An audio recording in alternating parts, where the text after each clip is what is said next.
What's up everyone, Mulligan here, and today I want to talk about what I've learned playing Argenport Aggro for the past 2 seasons and where I'm at with it now.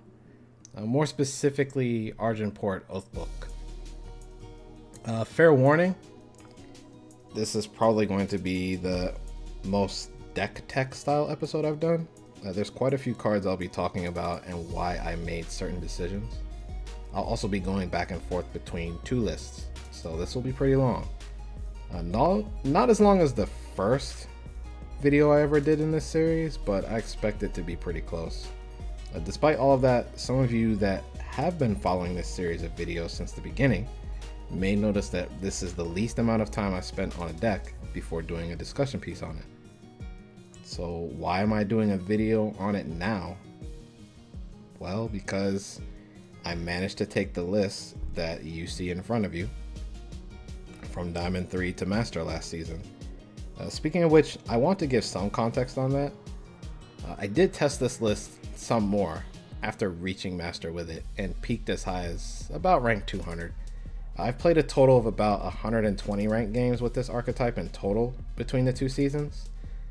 Really a season and a half, since this deck didn't really exist until Omens of the Past came out in the middle of season 8. So I didn't get many games in with this deck at that time. So not amazing numbers by any means, but I think it's enough to say that there is definitely something here when it comes to Argenport Aggro. I've also got to tell you guys, there's something very special about reaching Master with a deck that you built from scratch on your own. Anyone can hit Master by net decking, given enough time. I could have done it too, like I have every other season. I could have just net decked the Argenport mid-range lists that have been making noise in the ETS the past several weeks, since that list is pretty close to this one as far as what cards are in both of them. It's just such an amazing feeling getting there with a homebrew for the first time and not something you got off a website or a stream. But make no mistake, the deck building process is not easy at all. I'm still not done tweaking this deck, but no deck is ever finished if you think about it. This list still isn't fully optimized, if you can't tell. So this particular deck is similar to the Rakano Oathbook decks that some of you may remember from the end of the set 1 metagame. The idea behind this is that eventually you get to a point where you're going to put all your hope on the one unit your opponent can't block or remove and attack with it over and over to win the game, while the rest of your units don't matter as much and will sometimes even end up chump blocking or just creating board stalls in certain matchups so you can keep your clock going. The deck is built around Paladin Oathbook, Minotaur Oathkeeper, and early game units with some form of evasion, with Bartholo being the main focus as far as that goes, since he gets past anything, including Sandstorm Titan.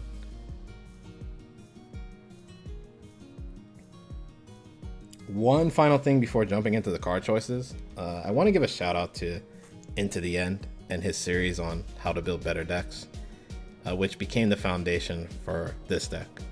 If anyone is looking to become a better deck builder, especially if you want to build more competitive decks, I highly recommend this series. It's helped me immensely. In hindsight, when I built decks before, I ended up with lists that were way too janky, especially when Omens of the Past first came out. In particular, the last discussion video I did on Burn Queen, where I was talking about running cards like On the Hunt and Memory Dredger, feels absolutely awful in hindsight. I wouldn't run the deck list from that video ever at this point. But Into the End's series has given me a great foundation, and I've seen vast improvement in the decks I've built in this new metagame. I can't recommend it enough. I'll be mentioning concepts from that series throughout this video, but feel free to check out the other Eternal content he has on his channel as well. I'll have a link to the playlist for his series as well as links to the written version of that series in the video description. And I'll also have a link to that playlist in this video itself towards the end too. Before we talk about this list, I want to show you guys what I consider the core cards for this particular archetype. And I'm not going to talk about all of these. I'm just going to touch on specific ones. First off, starting with District Infantry. Some of you might wonder why I'm not running Blood Beetle over this, due to the Beetle having potential evasion, which is big in an Oathbook deck. This comes down to the theory of card efficiency for aggro decks that Into the End talked about in his deck building series. The big key that's mentioned when looking at what cards to run in aggro decks is damage per power spent. There is also damage per card spent, but that's typically not as big a deal when deciding on 1-drops. Into the End mentioned that Torch is the gold standard on damage per power spent, just like Lightning Bolt is in Magic the Gathering. He also gave the math on what it would take for a 1-drop like Oni Ronin to be as effective as Torch, hitting with it 1.5 times. But the problem is neither Justice nor Shadow have many choices when it comes to 1-drops with 2 attack. You'd have to be willing to run Knife Jack or Brash Shorthorn, and neither of them was what I was looking for in a 1-drop for this deck. And there aren't any 1-drops with 3 attack naturally in either faction. District Infantry is the closest we have, and once Empower triggers, he only has to hit once to get the same value as Torch, which is fine for us as an aggro deck. I don't want to go too much deeper into it than that, because Into the End already has in his deck building series, which, as I said before, you can check out via the links at the end of this video and the video description. But one last thing I will mention is that the damage per power spent concept is the main reason why Blood Beetle is not in this deck. Despite it having better synergy with the deck, that synergy is required for Blood Beetle to be good, meaning you would have to have cards like Paladin Oathbook in hand at the very least, whereas District Infantry is pretty much good on his own, since you will be playing power throughout most of the game in order to play your other cards anyway. There is another reason Blood Beetle didn't make it, but I will talk about that later on. So Finest Hour. I'm personally running 4, but I'm being safe and saying 3 is core. This is again based on what Into the End talked about. Combat tricks like Finest Hour don't do anything without a target to put it on, much like weapons. There have been plenty of games where I would have multiples of these in hand with no units in play. And so for that reason, I'm saying only 3 is actually core. Again, running 4 copies is perfectly fine. I do so in my current list, but I'm thinking about cutting a copy for something else like a single Protect or maybe a 4th copy of another card. Speaking of Protect, I personally like Finest Hour better for a list like this, at least for what I'm trying to go for. A lot of the Argenport mid-range lists were running Protect over Finest Hour last season to support the Valkyrie package and protect their Valkyrie Spire Guards and Inquisitor Maktos. But it seems like they're trending back to Finest Hour, probably due to some people dropping the Valkyrie package altogether. Finest Hour just gives you the flexibility to use it as 3 points of burn, something that Protect can never do. Finest Hour can also provide some protection against burn for your units. Of course, on the flip side, Protect blocks any type of removal spell and isn't limited to units. Both are equally flexible, but for very different reasons. I think Finest Hour fits the game plan of this deck a little better though. I would run Protect along with Finest Hour, but never over Finest Hour in something like this. Minotaur Oathkeeper. So this card is the reason an Oathbook style Argenport list interested me in the first place, along with Bartholo. I'm a big fan of running up to 8 copies of an effect if your deck is going to be built around that effect. And while this card only gives a temporary buff, it has certainly been good enough. And I like that it always gets immediate value when you play it if you plan to attack with something else that turn.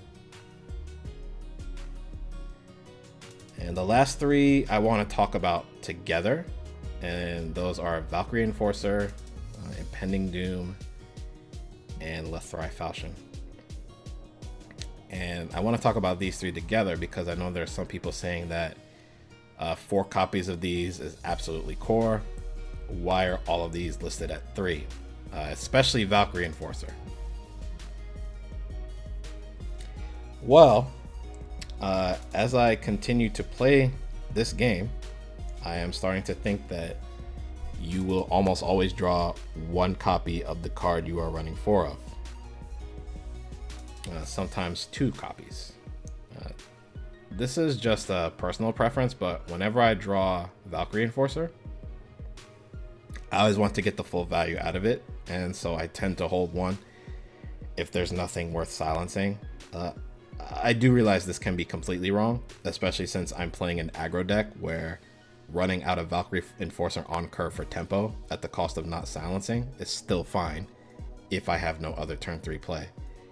I'm not against running 4 copies of Enforcer at all, but it's been fine for me at 3 personally, and it's always been at its best when I can actually silence a key target versus running it out there for tempo in my testing. And I still draw 1 per game, which is often enough for me. Impending Doom at 4 copies, it just felt like too much in my testing. I was drawing it as much and sometimes more often than my 1 and 2 drops, which is not what I want. You typically only need to draw 1 copy, and running 3 often gets that done. Same deal with Lethrai Falchion. As much as you want to put it on a Bartholo as often as possible, there are times where you have no units and a bunch of Falchions in hand, making them dead cards for the same reasons as Finest Hour.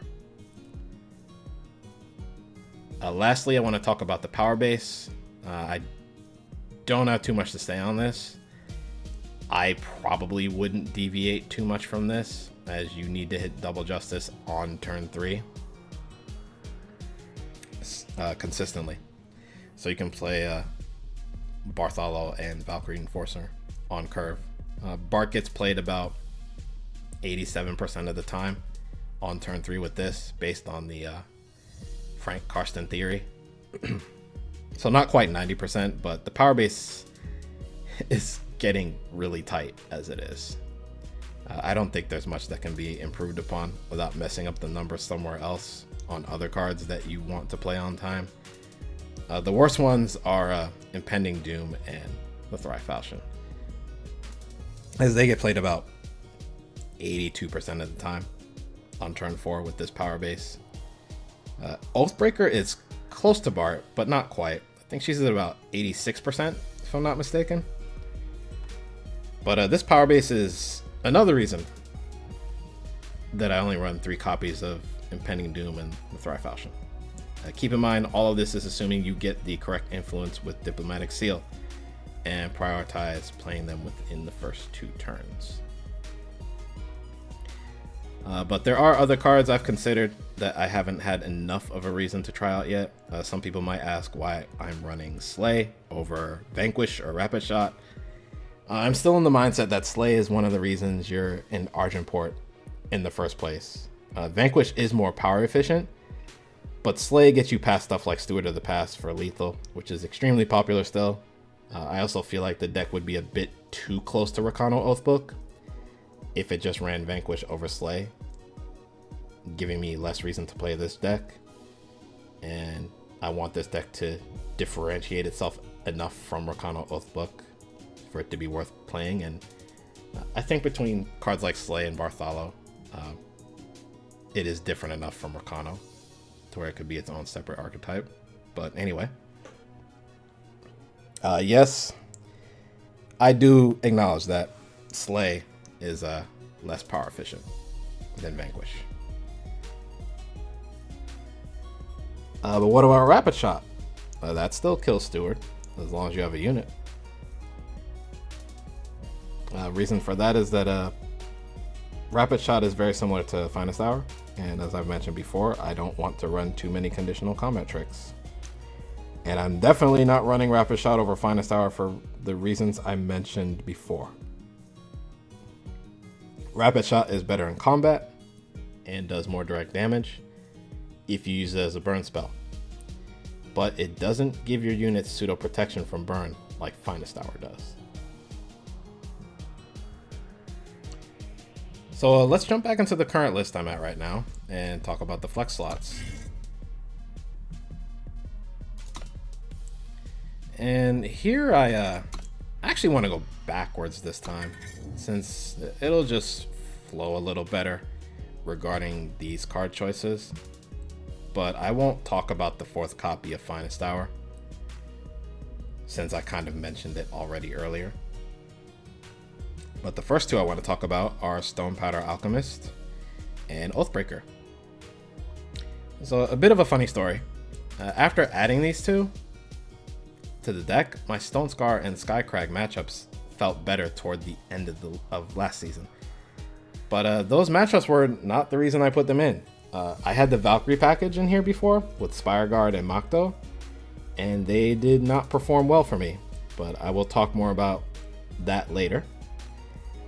I had a bunch of games where I was 1 to 2 points off lethal, but I would be dead on board, so I put in the Alchemist for the added reach.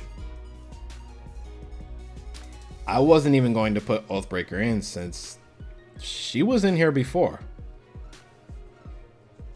in very early builds, but I figured I would give her another shot since she has synergy with the Alchemist and whoever has a Lethrai Falchion equipped. But these two just happen to make the Stone Scar and Skycrag aggro matchups better without really planning for it.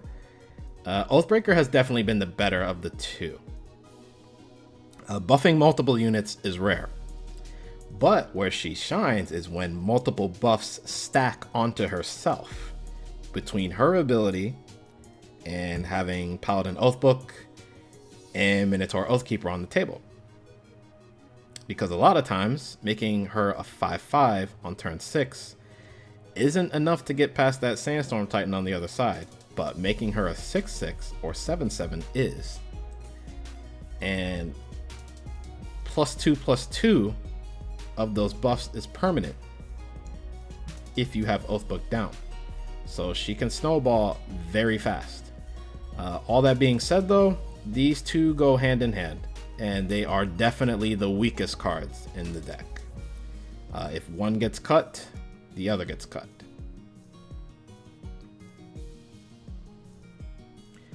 So next I want to talk about Beastcaller's Amulet. This card historically has been good against me because I always overlook it and never considered it as a turn 3 play when I played against stuff like Xenon Killers. Amulet was always like oh, I forgot they run that type of card for me, and I typically got blown out from it. I felt I was lacking in turn 3 cards that I could just drop on the table instead of holding them in hand like Valkyrie Enforcer. This deck has a bunch of evasive units, so I figured why not give Amulet a try, and it has rarely disappointed. Getting a 5/5 from your Tinker Overseer or even Instigator puts so much pressure on your opponent. Amulet has literally caused people to scoop on turn 4 for me, and the 5/5 is very good at locking down the board against certain matchups while you swing in with your Flyer or Bartholo. I like it so far. And the last flex card I want to talk about is Varus Favor. These are really just in here to get to 29 power sources since I'm running a 5-drop. I'd probably go down to 28 total power sources if I topped out at 4 instead, and I'd run no power surge. Maybe even 27 sources. But aside from the 5-drops, these get past your X1 so they can't chump block your District Infantry or Instigator. They kill your False Princes, your Initiates, though Killing initiates seems to not matter since time-based mid-range just curves out anyway, in my experience.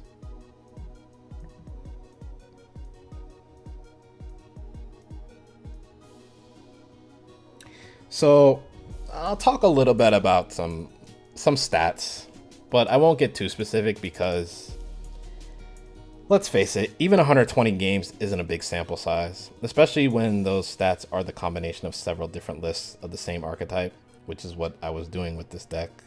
I have stats showing a terrible record against a certain deck, but then I go and make changes to the deck and it performs better, but then I don't see that deck as much on ladder anymore, etc., etc.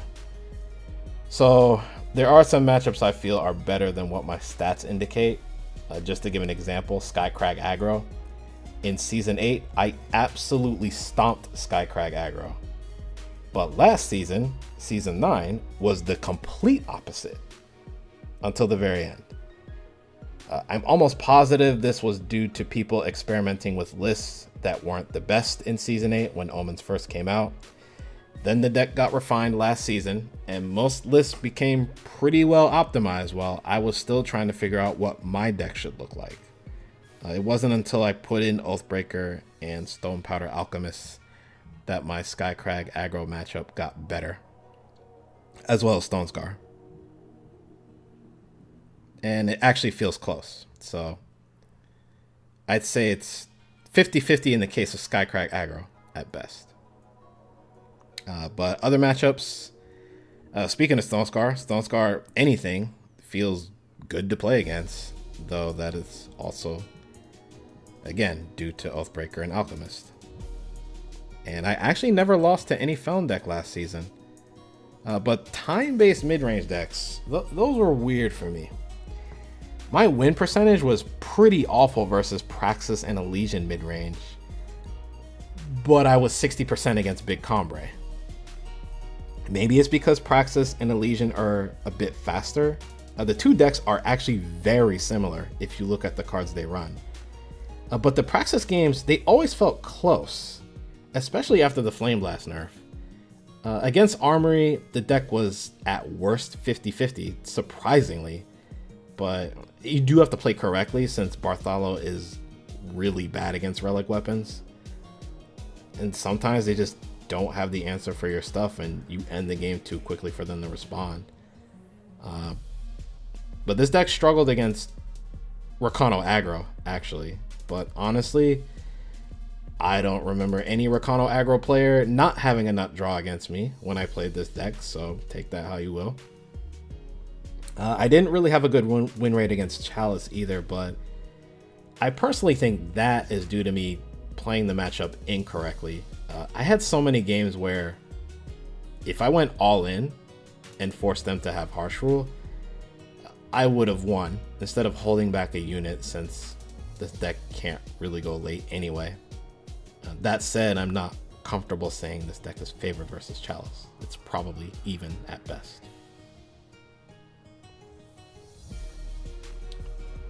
So we're finally getting to the cards that were previously tested that are no longer in this list.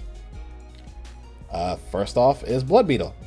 The original idea for this was to have as many playable units as possible that already have evasion or at least could potentially gain evasion, which is the case for Blood Beetle.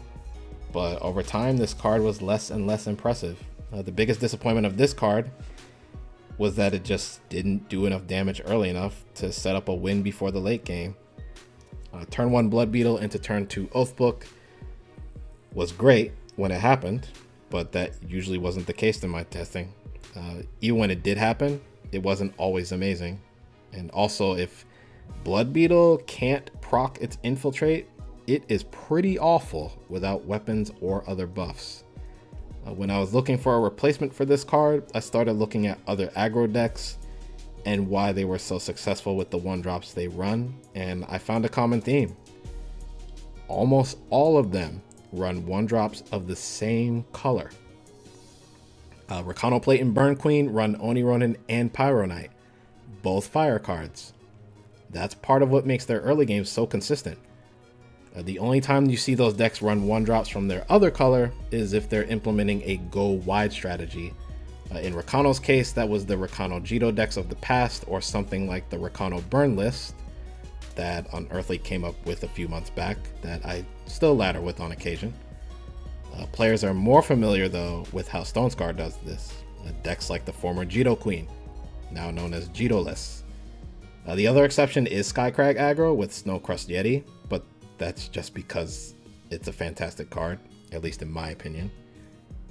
After realizing this, I went back to the card that I ran before Omens came out that I completely forgot about. That being District Infantry. It deals more damage more quickly in the early game as long as you have power to play. Despite it not having flying, which certainly comes into play in situations, running District Infantry just feels better overall. The next card is Umber Reaper. In very early builds, this competed with Oathbreaker for the 5-drop slot, and initially this won out. So I cut Oathbreaker completely and upped Reaper to 3 copies. However, I just couldn't play this card consistently on turn 5, and it was stuck in my hand very often. Hitting 5 power wasn't even the problem. The problem was hitting 3 Shadow Influence. Also, at 3 copies, I was drawing it way more than I would have liked. This locked up games for me in my early testing, but eventually the triple Shadow Influence was just too much, and I cut it for other things. Keep in mind that in those earlier builds where I played this card, I had the same amount of power sources back then, but I ran 2 more actual Shadow Sigils and no Varus Favors at all.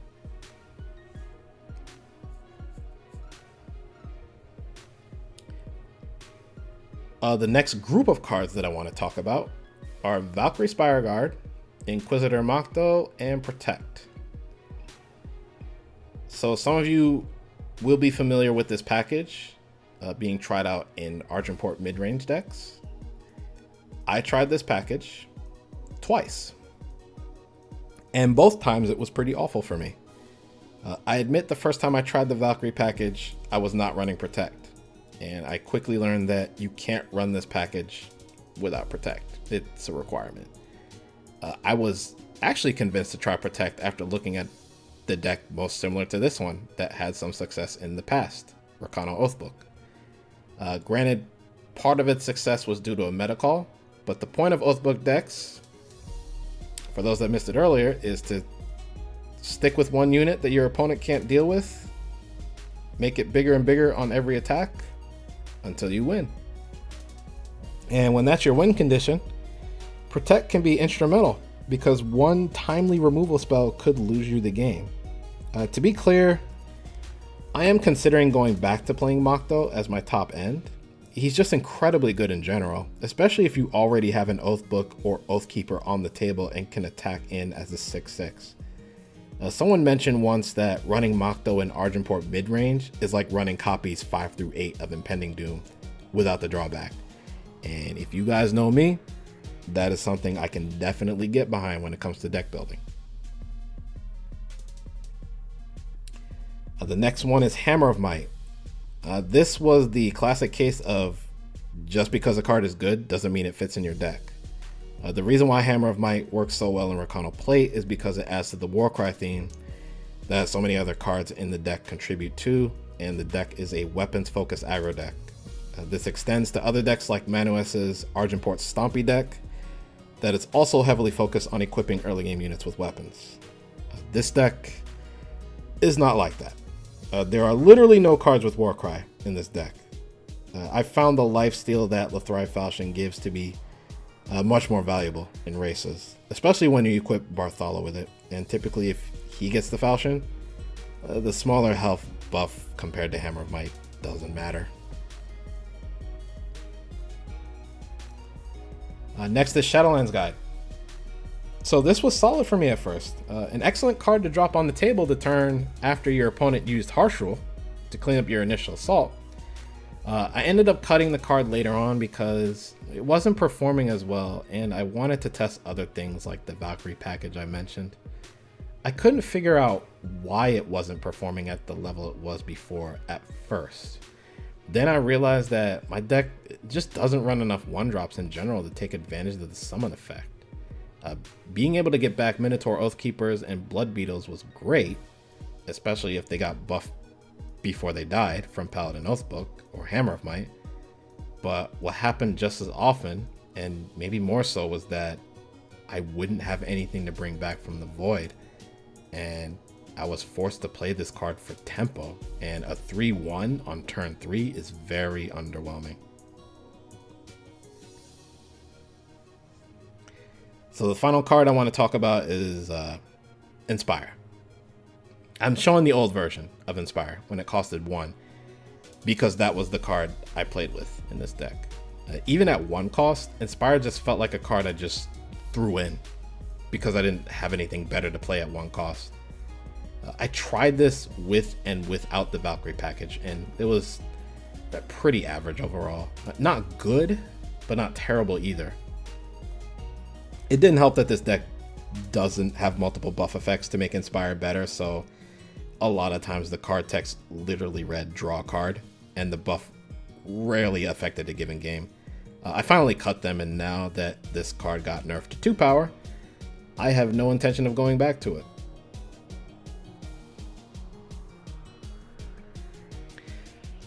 Finally, I'll talk a little bit about the future of this deck, and honestly this section's going to be light since I don't think there's much more that people can iterate on regarding this deck, since it's an aggro deck built around Paladin Oathbook. The only way you could really make a drastic change is by playing something with a completely different game plan. As far as Argenport Aggro goes, there are other ways to build it. The most popular one up until this point was the one I mentioned earlier, that's focused heavily on weapons and is similar to the traditional Rakano plate that doesn't run Oathbooks at all. A lot of people have preferred to play Argenport mid-range since it has had some tournament success, but I still think this deck has a place in certain metagames.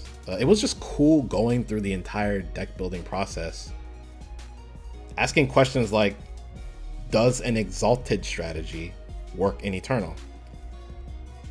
Exalted is a keyword for an ability from Magic the Gathering, for those that didn't know, and that's where Paladin Oathbook and Minotaur Oathkeeper are derived from. But also sticking to a game plan, which is the most important part of deck building. The game plan for Oathbook style aggro decks is the main reason why I don't think there will be much more iteration on a list like this. I've pretty much got it to where I want it to be and what it should look like. And with that, we are done. For those that made it to the end, I want to thank you so much for watching and listening to my experiences building and testing the Oathbook version of Argenport Aggro and where I'm at right now with it. Feel free to like this video if you enjoyed it.